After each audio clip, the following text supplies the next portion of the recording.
Guys, তোমরা যারা এই নাটকের পার্ট 1 দেখো নাই তারা আমার চ্যানেলে যে সেকেন্ড ভিডিওটা দেখে আসো।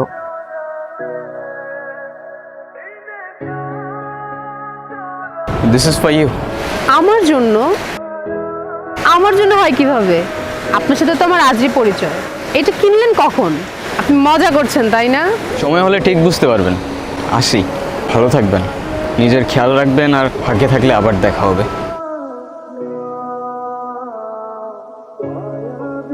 কোথায় হারাই যাও বারবার? আমার কি আর কোনো কাজ নেই? আমি সারাদিন তোমারই খুঁজবো। আরে দেখো না, ছেলেটা চলে গেল আর যাওয়ার আগে আমাকে এই বক্সটা দিয়ে গেল। কি করব বুঝতেছি না। কি করবি আবার? ভিতর খুলে দেখবি না? এগুলো একটা গিফট দিতে দেখবি না? খোল, আমার একটা কল আসে, তোর যা ইচ্ছা কর, আমি কথা বলে আসি। নীরব?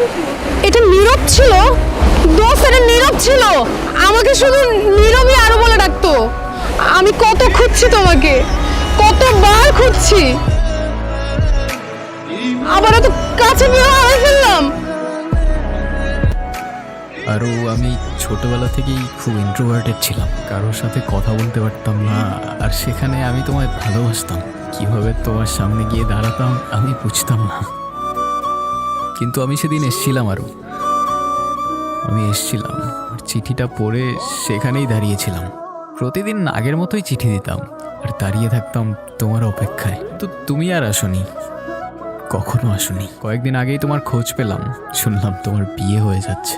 তোমাকে শেষবারের মতো দেখার লোভটা আর সামলাতে পারলাম না। জানো, তোমাকে এত কাছে পাওয়ার পর তোমার থেকে দূরে যেতে প্রচণ্ড কষ্ট হচ্ছে। আফসোস করে কি হবে বলো?